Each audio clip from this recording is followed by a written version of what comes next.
Hi, Leo. How is your morning going? You look like you are in a rush.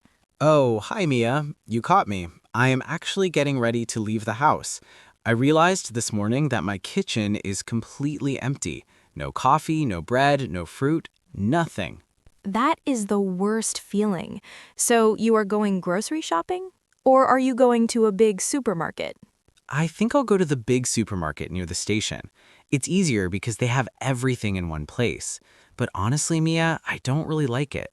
To me, shopping is a task, like cleaning the floor or washing the car. I can't believe you feel that way.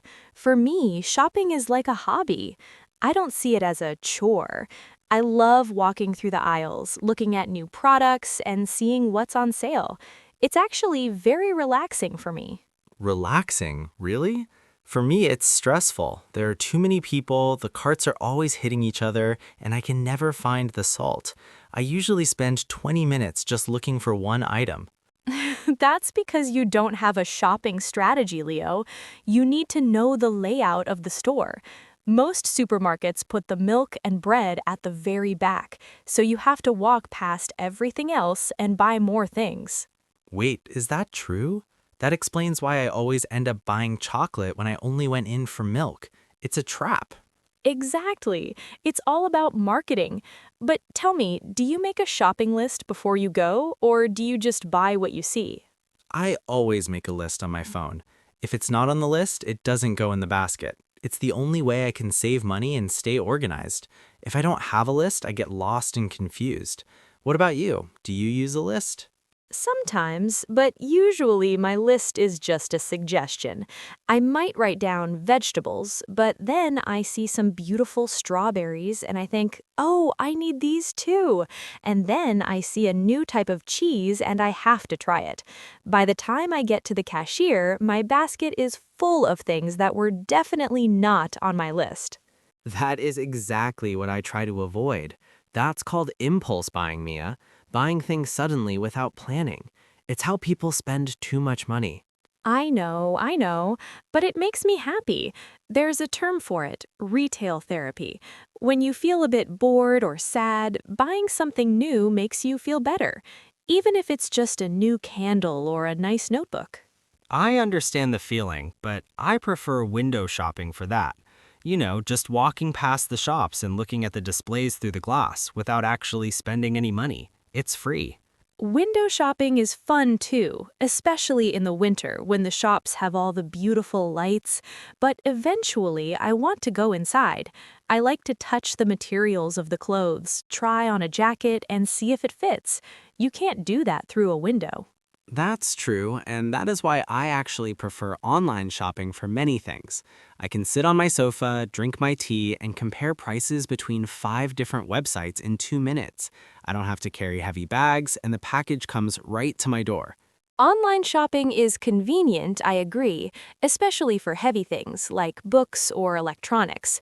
But don't you worry about the quality? For example, when you buy clothes online, sometimes the color looks different in the photo, or the size is too small. That does happen. Last month, I ordered a large t-shirt, but when it arrived, it looked like it was for a child. I had to go to the post office and send it back. It was a big hassle. See? That's why I prefer brick and mortar stores. The physical shops. You can see the real color. You can try the clothes on in the fitting room. And if you like it, you take it home immediately. No waiting for the delivery guy. You have a point. There is something nice about holding the product in your hand before you pay. But for grocery shopping, I think the list is king. Speaking of which, I just added apples to my list. Good choice. Oh, and check if they have any buy one, get one free deals. I love those. It feels like a gift from the store. Only if you were going to buy two anyway, Mia. If you buy two just because it's a deal, you're still spending more than you planned. You are so practical, Leo. It's almost annoying. But okay, I will let you go to the store now. We have a lot more to talk about regarding shopping, like clothes and budgeting. Definitely. I'll go get my reusable bags from the car. I hate paying for plastic bags at the counter. It's bad for my wallet and bad for the planet. I'll try to remember mine next time, too. Happy shopping, Leo. Try not to get lost in the cereal aisle. I'll do my best. I'm going in with a plan. Leo, I was looking at your outfit today. Those are nice jeans. Did you buy them recently or are they old favorites? Thanks, Mia. Actually, these are quite old. I bought them maybe 2 years ago. I'm the kind of person who wears clothes until they have holes in them. I knew it. You really are the opposite of me. I love fashion. To me, clothes are not just things to wear. They are a way to show your personality. Every time a new season starts, like spring or autumn, I feel like I need a few new pieces for my wardrobe. Wardrobe. That's a good word. It means all the clothes you own, right? My wardrobe is very small. I have 5 blue t-shirts, 3 pairs of jeans, and 2 sweaters. It makes my life very simple. I don't have to think for 20 minutes about what to wear in the morning. That sounds a bit boring, Leo. Don't you like trends? You know, what is popular right now? For example, this year, bright colors like green and orange are very popular. Not really. Trends change too fast. If I buy something trendy today, it looks old next year. I prefer classic styles. A simple white shirt or a black jacket never goes out of style. It's also better for my budget. You have a point. Buying many cheap clothes is called fast fashion, and it can be a problem. They don't last long, and the quality is often bad. But tell me, when you do need to buy clothes, do you go to a department store? A department store? You mean those huge buildings like Harrods or Macy's where they sell everything from perfume to shoes? Yes, exactly. I love them because you can find many different brands in one place. You can compare a jacket from one company with a jacket from another company without walking miles. I usually find department stores a bit overwhelming. There is too much noise and too many choices. I prefer small shops. But my biggest problem with clothes shopping is the fitting room. Oh, I agree. The lighting in fitting rooms is always terrible. You look in the mirror and think, do I really look like this? Exactly, and the curtains never close properly. I'm always worried someone will walk in. Plus, it's so much work. You have to take off your shoes, take off your shirt, try the new one on, realize it's too small, put your own clothes back on, and go find a bigger size. That's why you should always take 2 sizes with you into the fitting room, a medium and a large, for example. Every brand is different. A medium in one shop might be a small in another. It's very inconsistent. That is so true. It's so frustrating. That's why I often just buy the same brand of jeans every time. I know my size in that brand, so I don't even have to try them on. I just grab them, pay, and leave. That's very efficient, but you're missing out on the fun. Have you ever tried thrift shopping, or what some people call second-hand shops? Buying clothes that other people have already worn? I don't know, Mia. Is it clean? Of course, they wash and steam everything. It's a great way to find unique items that nobody else has, and it's much cheaper than buying new. Plus, it's sustainable. It's good for the planet because we aren't wasting resources to make new fabric. Sustainable. That means it's environmentally friendly. I like that idea. I'm always trying to reduce my carbon footprint. Maybe I should try a thrift store next time I need a jacket. You should. It's like a treasure hunt. You never know what you will find.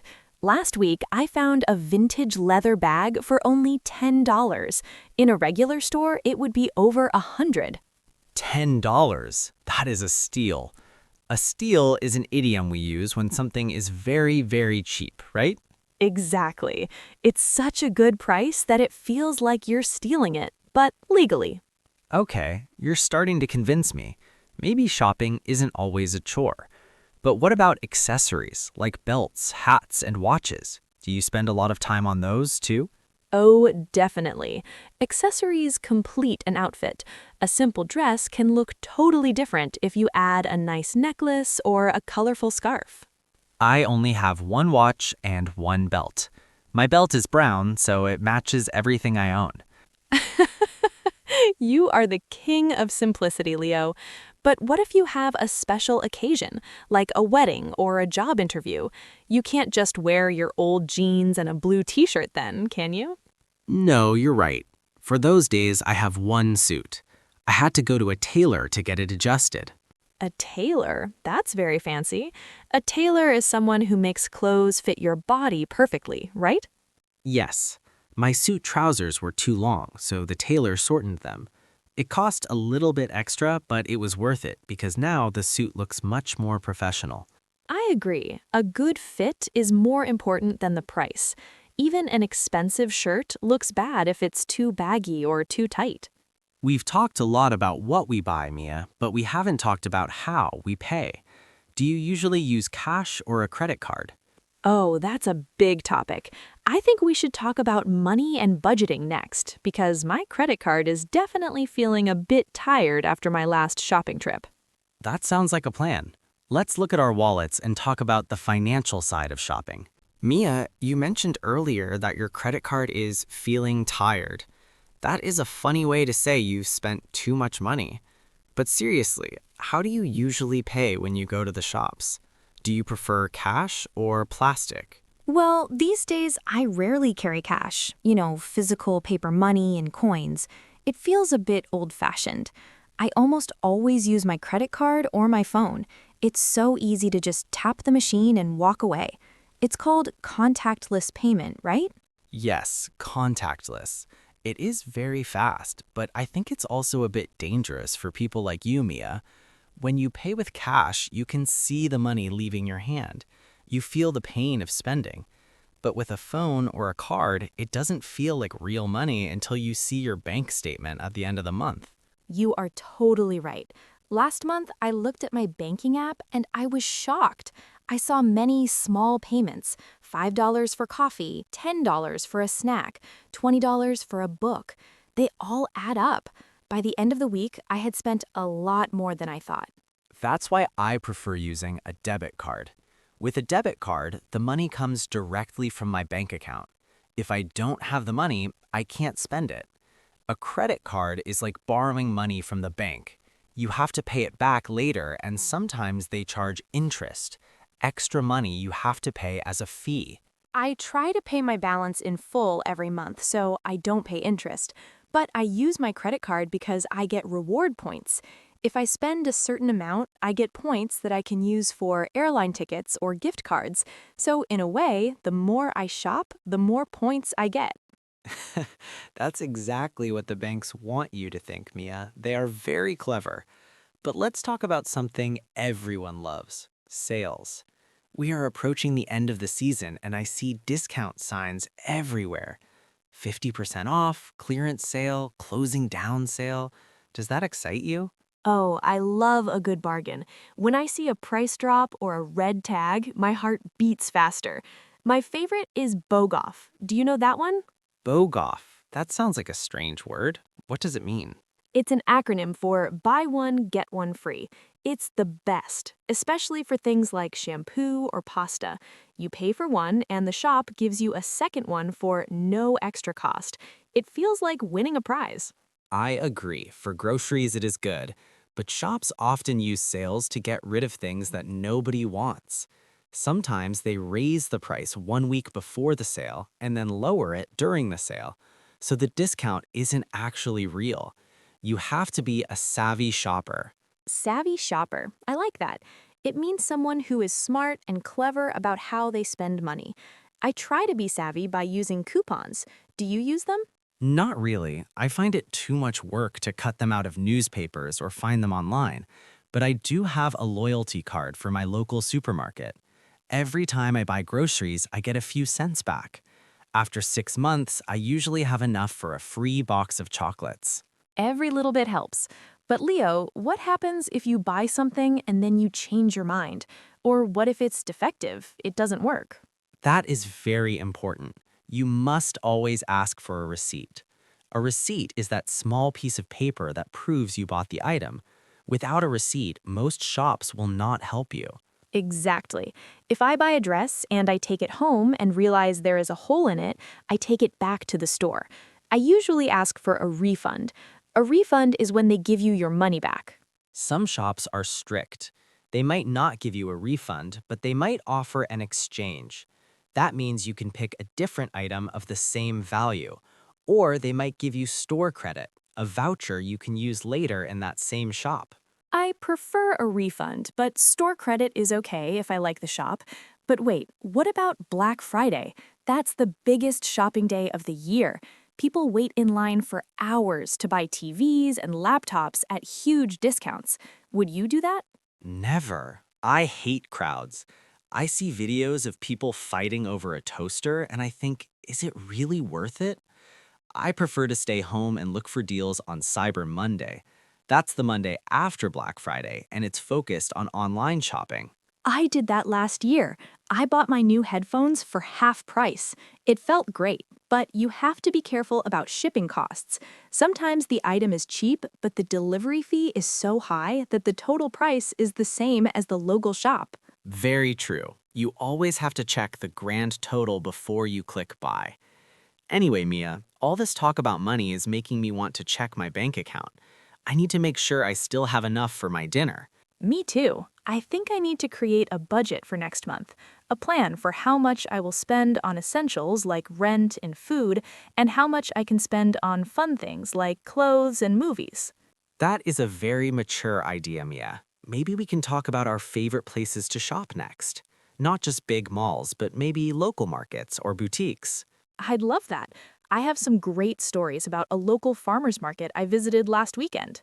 Leo, while we were talking about budgets and big stores, I remembered something. Last Saturday, I didn't go to the mall at all. I went to the local farmer's market in the town square. Have you ever been there? I've passed by it a few times, but I usually don't stop.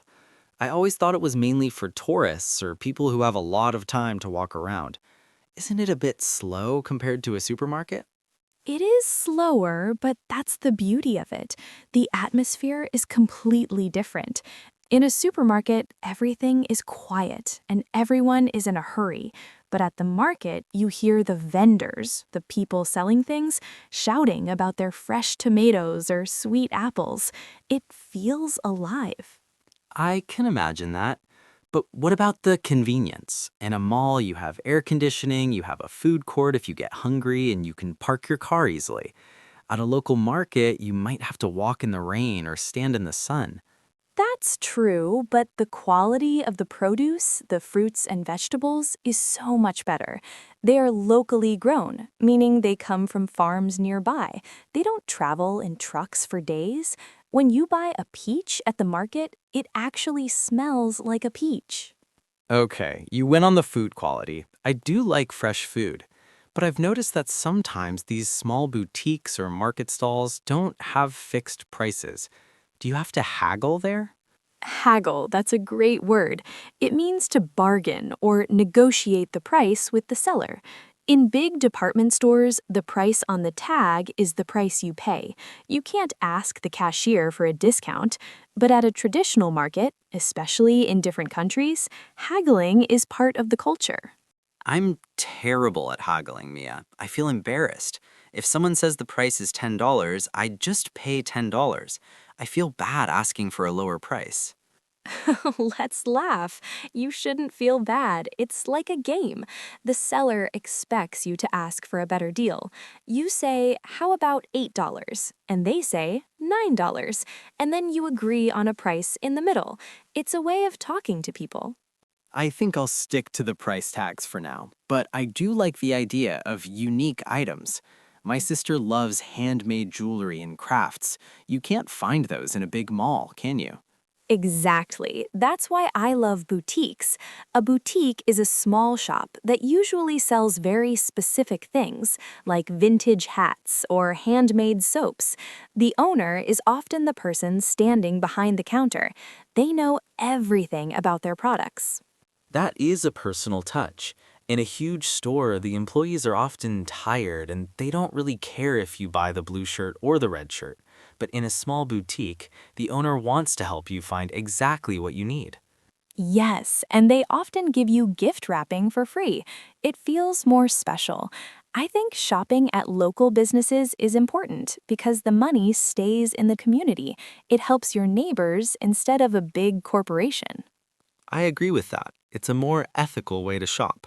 But let's talk about the mall experience for a second. Even though I like efficiency, sometimes it's nice to go to the mall just for entertainment, right?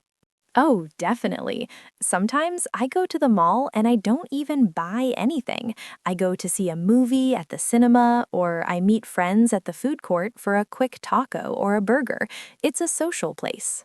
And they have everything in one complex. If I need a new battery for my watch, a birthday card for my mom, and a haircut, I can do all three in 1 hour without leaving the building. That is the one-stop shop concept. It saves a lot of time, but I find that I spend more money at the mall because there are so many temptations. I walk past a bakery and smell the fresh cookies, and suddenly I'm buying a cookie. The smell of success for the bakery, but the smell of failure for your diet, Mia. Exactly. But hey, shopping is also about discovery. Whether it's a hidden gem in a thrift store or a new gadget in a tech shop, it's about finding things that make our lives easier or more beautiful. Speaking of making lives easier, have you ever thought about the souvenirs we buy when we travel? That's a whole different kind of shopping. You are in a new city and you want to bring something home.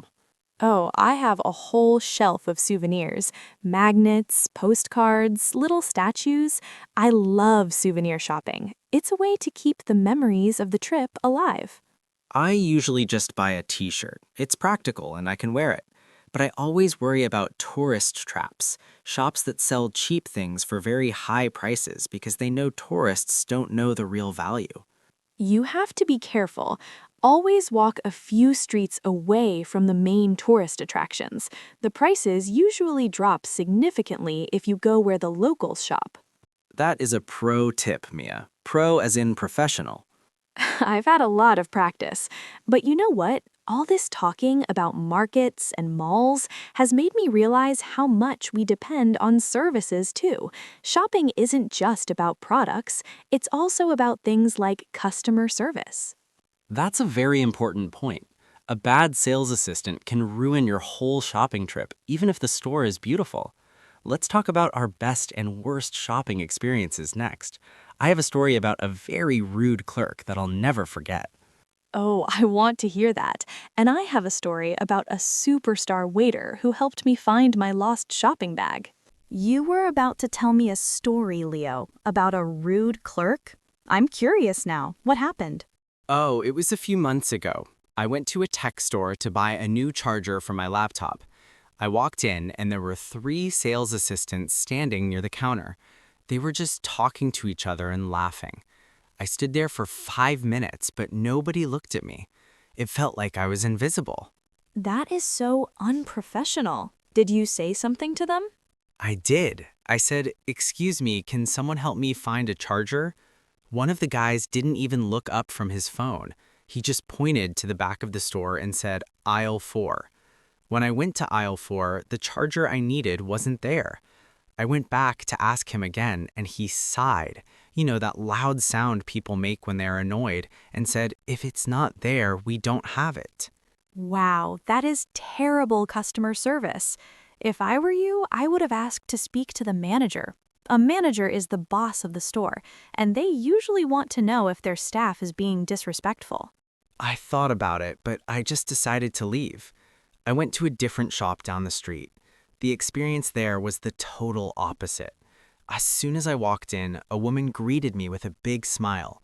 She asked what I was looking for, walked me to the shelf, and even checked on her computer to see if there was a discount. See? That makes such a big difference. When someone is helpful and polite, you want to spend your money in that shop. I had a similar experience when I lost my shopping bag at a big department store. I was so panicked because I had already paid for a very expensive dress. Oh no, did someone steal it? I thought so, but I went to the lost and found desk and the employee there was like a superhero. He was so calm. He called security, they checked the CCTV cameras, the security cameras, and they saw that I had left the bag on a bench near the fountain. He actually walked with me to the bench to make sure it was still there. That is above and beyond service. Above and beyond means doing more than what is expected. Did you write a positive review for him? I did. I went online and gave the store 5 stars. I think it's important to give feedback, not just when things are bad, but also when things are great. It helps the good workers get promoted. I agree. Word of mouth is very powerful. If you tell 10 friends about a great shop, that shop gets more customers. But Mia, have you ever had to make a formal complaint, like writing an email to the company? Only once. I bought a blender that broke the very first time I used it. I tried to return it, but the shop said they wouldn't take it back because the box was open. I was so angry. I wrote a very polite but firm email to their head office. And did it work? Yes, 2 days later, they called me, apologized, and sent a courier to my house with a brand new blender and a voucher for my next purchase. Sometimes you have to stand up for your rights as a consumer. That's a good lesson, Mia. We are all consumers, so we should be treated well.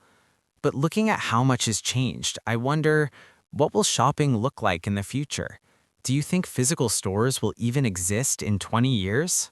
That's a deep question, Leo. I think stores will change, but they won't disappear. People like me still want to touch products and be around other people, but I think we will see more AI and virtual reality in shopping. Virtual reality? You mean like wearing those big goggles and walking through a virtual mall while sitting on your bed? Exactly. Imagine you want to buy a new sofa. Instead of going to the furniture store, you use an app on your phone and you point your camera at your living room and the app shows you exactly how the sofa would look in your house. It's called augmented reality. That sounds actually very useful. It would save me from buying a sofa that is too big for my room. And what about drones? I heard that some companies want to deliver packages using small flying robots. It's already happening in some cities. You order a pizza or a pair of headphones, and 15 minutes later, a drone lands in your backyard. It's like science fiction. It's exciting, but also a bit scary. I worry about privacy and all the noise. But one thing I hope changes in the future is waste. We buy so many things, and everything comes in so much packaging. Plastic, cardboard, paper. It's too much. I agree. I think the future of shopping must be sustainable. More refill stations where you bring your own bottles for soap and shampoo, and more recycling programs where you can give back your old clothes to the store. That would be a great improvement. Well, Mia, we've talked about everything today, from grocery lists to fashion trends to haggling at markets in the future of robots. I feel like a shopping expert now. You are definitely more savvy than you were this morning, Leo. But remember, the most important rule of shopping is don't spend more than you have. Wise words, Mia. And for our listeners, we hope you learned some useful vocabulary today. Words like bargain, refund, receipt, and impulse buy. Yes, try to use these words next time you go out. Even if you're just window shopping, you can practice in your head. Exactly. Well, I really need to go now. My empty fridge is waiting for those groceries. Go get those apples, Leo, and don't forget your reusable bags. I have them right here. Thanks for the talk, Mia. It was fruitful. And I'm not just talking about the apples. Good one, Leo. Happy shopping. Bye, Mia. Goodbye.